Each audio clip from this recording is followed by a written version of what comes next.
If there's been a political winner since the 2024 general election, it's been Nigel Farage's Reform Party. Not only have they risen in the polls to the point where they're now ahead of both the Conservatives and Labour, but they're still, almost a year after taking the lead in the polls, commanding around an 8-point lead. And if there was an election tomorrow, it's hard to see how anyone other than Nigel Farage moves into Downing Street. His success is down to the fact that he essentially consolidated the vote on the right, replacing the Conservatives as the main right-wing party in the UK. However, there are signs that Reform's dominance may be waning. As we explained in our other videos, Reform's lead in the polls has started to decline, and only last week a new challenger party, Restore Britain, emerged. Led by former Reform MP Rupert Lowe, it appears to be trying to position itself to the right of reform, promising mass deportations, the abolition of Britain's asylum system, and the removal of the entire illegal migrant population within 3 years. So in this video, we're going to look at this challenger party, what they stand for, and whether they could become a serious force in British politics.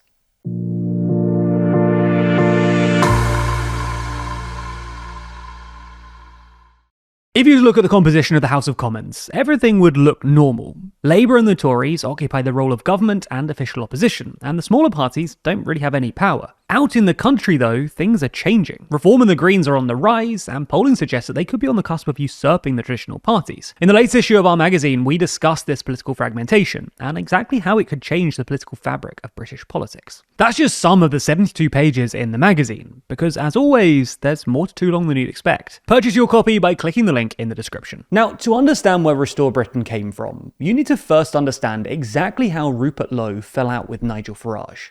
Elected as a Reform MP for Great Yarmouth in 2024, Lowe initially appeared close to Farage, becoming his business and agriculture spokesperson. However, clearly by March 2025, things had started to go awry. Lowe criticised Reform as being a protest party led by the Messiah, and that it was too early to tell whether Farage would be a good Prime Minister.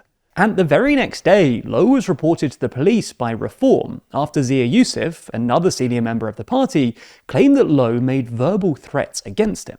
As a result of this, the Great Yarmouth MP had the whip removed. While Lowe denied the allegations, he'd never returned to Reform and claimed that the allegations against him were vexatious. In the end, the CPS didn't press charges.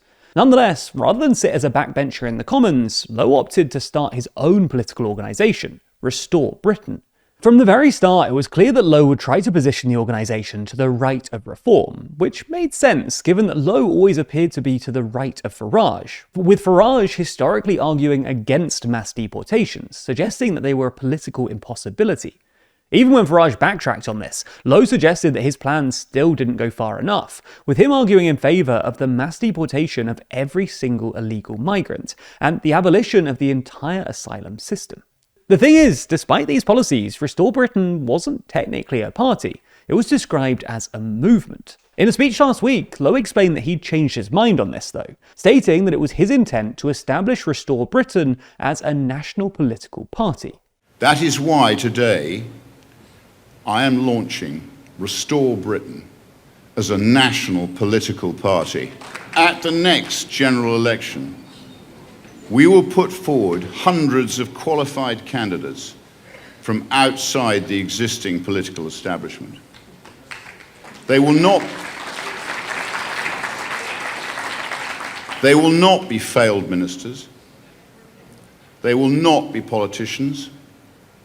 They will be men and women who have succeeded in their own fields and want to deliver a better Britain. This will be an entirely different way of doing politics. Restore Britain will be the national umbrella organisation, and we will work with local parties to deliver local priorities for local people. Great Yarmouth First will be the pilot. Now, it's worth saying that Great Yarmouth First is another party established by Lowe. It was established in December and will solely promote the interests of Rupert Lowe's constituency. It seems that Lowe is attempting to pioneer a new way of running a party, with Restore Britain acting as a sort of umbrella party, representing a collection of right-wing parties across the UK. Presumably, this is designed to contrast the very centralised control of Reform UK, something that Lowe has already put on record his frustration with. To bolster this promise, they've also said that they'll institute a direct democracy platform that allows members to propose and vote on policies, with those that are ratified being added to the full campaign and promoted on various channels. While this might sound more democratic, and may provide Lowe with some attack lines on Farage, this strategy does come with significant risks. The only other national party attempting this at the moment is your party, whose decentralised nature has already led to some almighty public arguments, and has threatened to make it unelectable. Ideologically though, as we explained earlier, the party is clearly trying to out-Farage.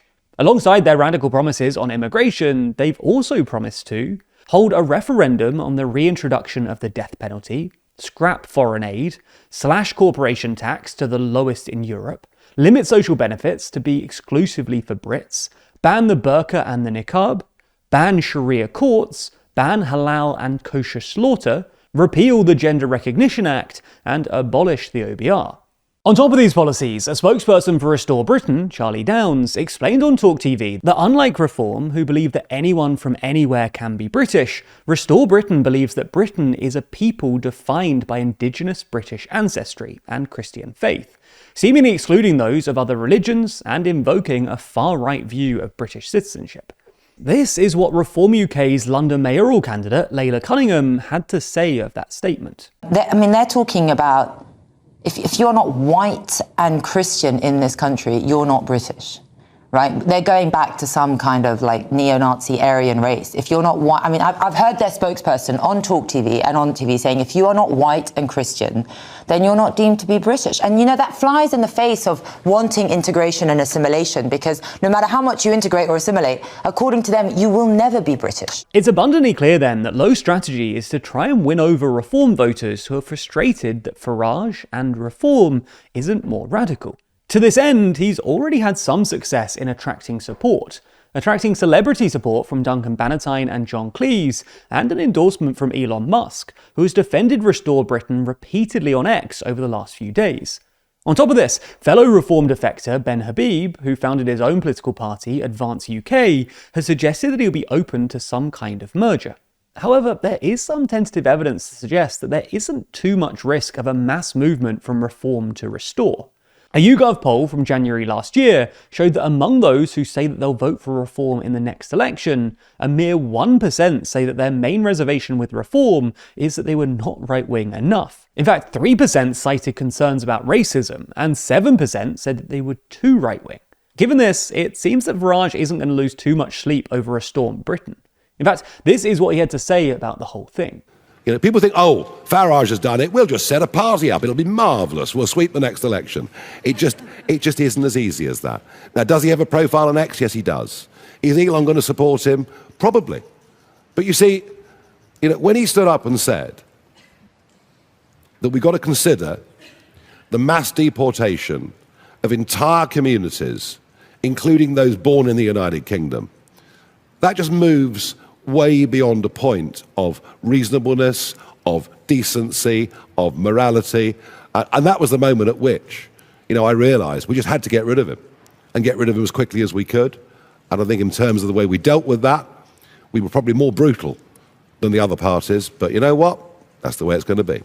Clearly then, Restore is enabling Reform to pitch themselves as more sensible and moderate. On top of this, Restore is attracting people that Reform probably didn't want associated with them anyway. Tommy Robinson, who Farage has always worked hard to keep away from any of his political outfits, has come out in support of Restore Britain. So too has Steve Laws, an ethno-nationalist online influencer who recently posted on X, "Rupert Lowe is our leader, get in line." Unless they're able to really gain national momentum then, there's every chance that Restore Britain only serves to help Nigel Farage in his mission to win the next election. Clearly, the current state of the world is plagued by uncertainty and risk. And just while you've been watching this video, your personal information may have been sold or published online without you even knowing about it. And you might just think, well, what's the harm in a few spam calls? But unfortunately, it's not that simple. It might be scary, but scams and identity theft both start with your personal data being exposed online. So that's why we turn to Incogni. Incogni expertly tracks down and removes your data from multiple sites so that your personal information can't be bought or sold by bad actors online. No longer will your data pop up on online directories, people's search sites, or commercial databases for everyone to see and abuse. They work on your behalf to request your personal data removal, and even conduct repeated removal requests so that you can remain in control. You can even send Incogni sites that expose your data, and they'll send removal requests on your behalf, or assist in you opting out on your own with their custom removals feature. And it's even impacting parts of your life that you never thought about. For example, your health insurance could actually raise your rates just based on your online activity, particularly the data that you enter into health apps. Insurance companies can easily buy that data and decide for themselves just how healthy you are, without you even getting a say. From your phone number to your political affiliation, Incogni can help you find it all and remove it from the internet for good, keeping you protected from the threats you might not even be aware of. Because if they can't find you, they can't harm you. There's no better time to start protecting yourself. So create an account with our link in the description, grant Incogni the ability to work on your behalf, and sit back as they make you safer. Plus, by using code TLDRnews at checkout, you can get an exclusive 60% off their annual Incogni plan. And there's absolutely no risk either with their 30-day money-back guarantee.